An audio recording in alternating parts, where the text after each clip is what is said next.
Hey everybody, backpacking stoves like this are incredibly popular. This is the Jetboil Mighty Mo.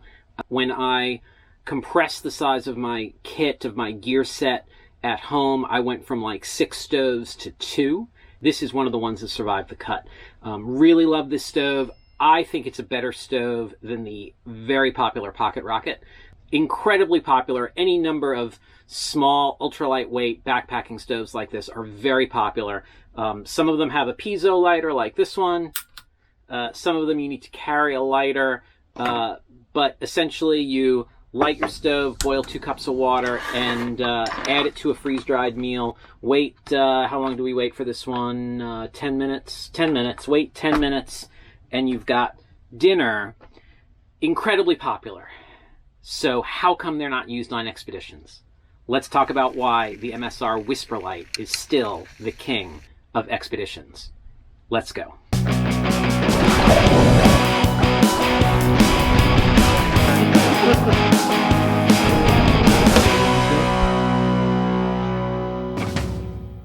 Okay, everyone, let's talk about pluses and minuses of stoves like the MSR Whisperlite, which this is my Whisperlite kit, which is still packed from when I went to Cape Lookout. Link to that video up here. Probably should have taken it out of here. But why are these stoves so popular for expedition use when these stoves are so easy? The Whisperlite, which is available in 3 different forms. There's the straight up Whisperlite, the Whisperlite International, and the Whisperlite Universal. The straight up Whisperlite burns white gas, which is sometimes called Coleman fuel. The Whisperlite International is a multi-fuel stove and will burn unleaded gasoline as well as white gas, which is great for international travel, hence the name International.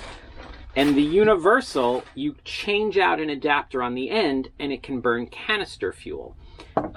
And so those are the 3 models. They start at like 80 bucks. They end up at about 180 bucks.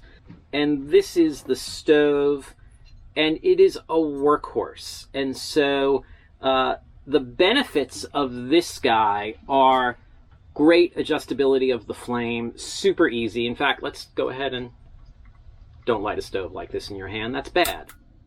So that's low.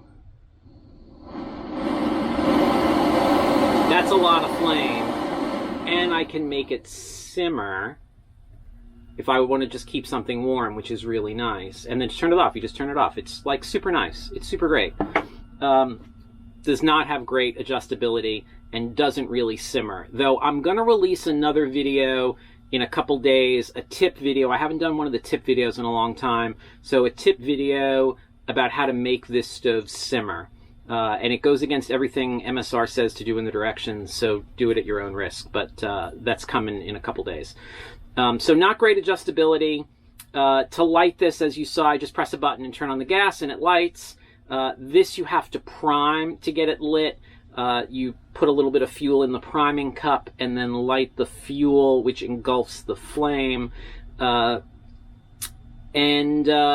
some debate as to the best way to turn it off.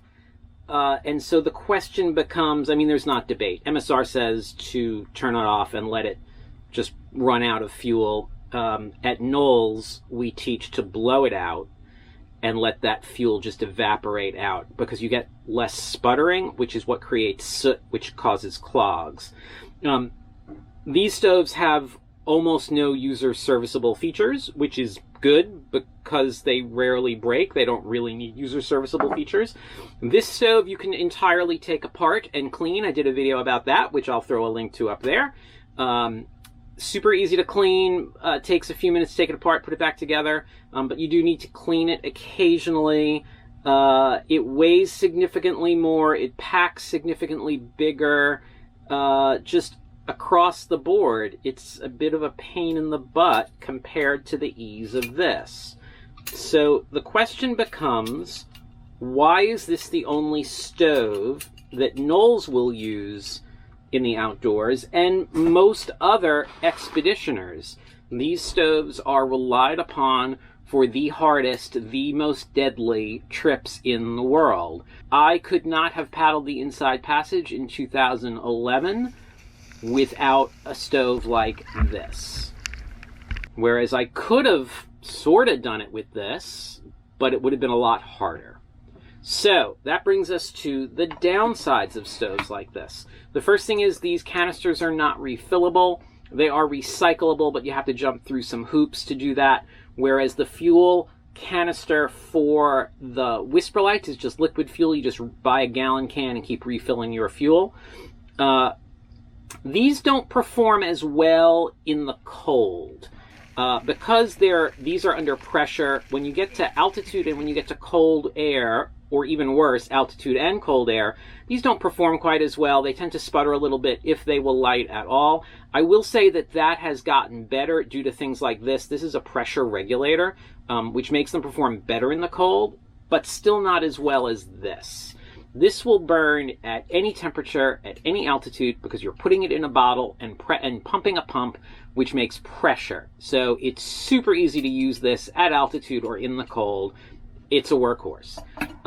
The other thing about this is great for things like freeze-drieds, where you're boiling water, or instant coffee, where you're just boiling water. It's got a relatively small burner and not the most stable pot support, so it's a little bit harder for cooking.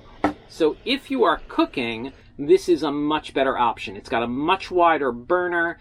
It's got a much wider pot support. Just far better for actual cooking. When I used to teach backcountry cooking classes for REI, I cooked all the meals that we did in that class on this stove. Really sensational for cooking. But that's part of the reason why they're great for expedition use, but still not the only reason. In general, on expeditions where you're doing 30 days, for me, that's 30 days. If I were going to do these, right, and not just this brand, but any freeze-dried, for 30 days, that's a lot of money. These are $8 to $15 a piece. And so if I'm doing one for breakfast and one for dinner, that's a lot of money. Whereas I can go just cook anything on this. This is faster, but I'm also going to get sick of eating freeze-drieds around day 10. The other issue with these on multi-day trips are these canisters. Short of me like crushing them, they're still going to be taking up a lot of space. I'd have to pack a lot of these in my boat versus a gallon can of fuel, or really less, about 2 liters of fuel. I'd have to have a lot of these in the boat, and then I'd have to carry them all out. I would probably need, for a 30-day trip, I would probably need 15 of them, which is a lot of fuel canisters. Whereas I can just carry one fuel bottle for this guy, and it'll work perfectly. But really for expedition use, it's the fact that it will burn in any altitude, at any temperature, in any weather, in any wind. It is really not a big deal. The weather doesn't affect it. Plus, I can cook from a pantry as opposed to just boiling water for freeze-drieds. And it does boil water super quick because it's got a lot of heat output, but you have to prime it. So you have to wait a couple minutes, maybe a minute and a half, to get it primed and get it lit.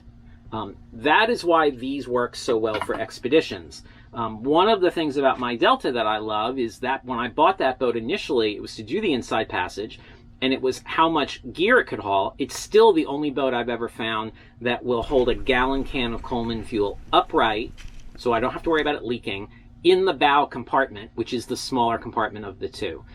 Super nice feature in the Delta, and I did check the new Delta will still fit the full gallon can. This is a 22-ounce fuel bottle. They come in 3 sizes, 11 ounces, 22 ounces. Oh, this is 20. I think they changed the size at some point. 11, 22, 33, with the 33 being around a liter. The 1 liter bottle will last one person 3 meals a day for 9 days. Or 3 people 3 meals a day for 3 days. I think that math works out. There's a whole realm of planning for fuel for 1 person or 3 people. But in general, I go by a liter bottle, which this is the 22-ounce bottle, but a liter bottle will keep 1 person going for about 9 or 10 days, depending on how many hot drinks you're making, how many meals you're cooking, things like that. But in general, I plan 1 liter 9 days for me doing breakfast and dinner. Let's light this bad boy so you can see how to do it.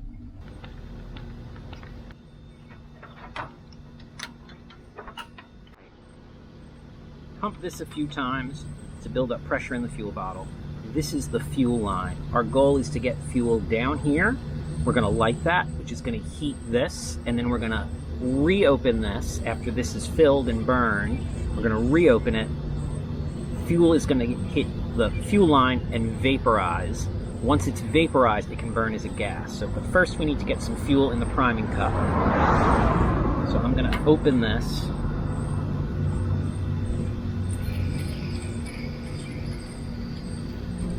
And close it as soon as I see fuel in there. And then I'm just going to light that raw fuel. This is the part that people don't like. It seems really scary. You know, you're really just burning fuel. If I were really doing this, I would have a windscreen around it, which would protect it and keep the fuel bottle from getting warm. We're just going to let that fuel burn down.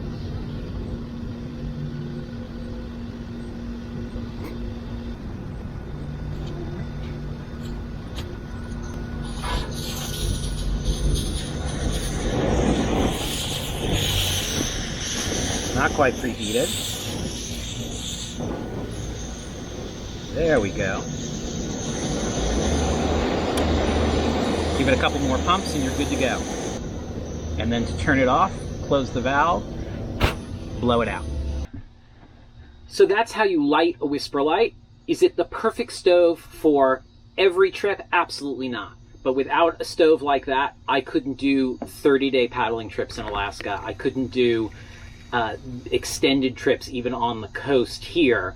It just makes the ability to cook food as opposed to just boiling water.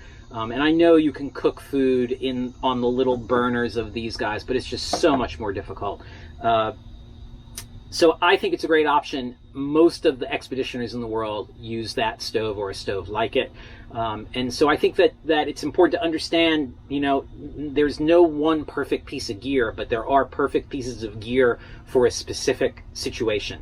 And that stove is great for a lot of situations, as is this. If I'm going backpacking for 2 or 3 days and bringing freeze-drieds, this is my first choice, without a doubt. I think that's a really great stove. Information like this is in my book Go about choosing stoves and how to calculate fuel and things like that are all in my book Go, which is available on Amazon in both paperback and for Kindle. And if this content is working well for you, hit like, hit subscribe. It would help me out immensely. You can also buy me a coffee on Coffee. There's a link down below. Otherwise, I'll see you outside.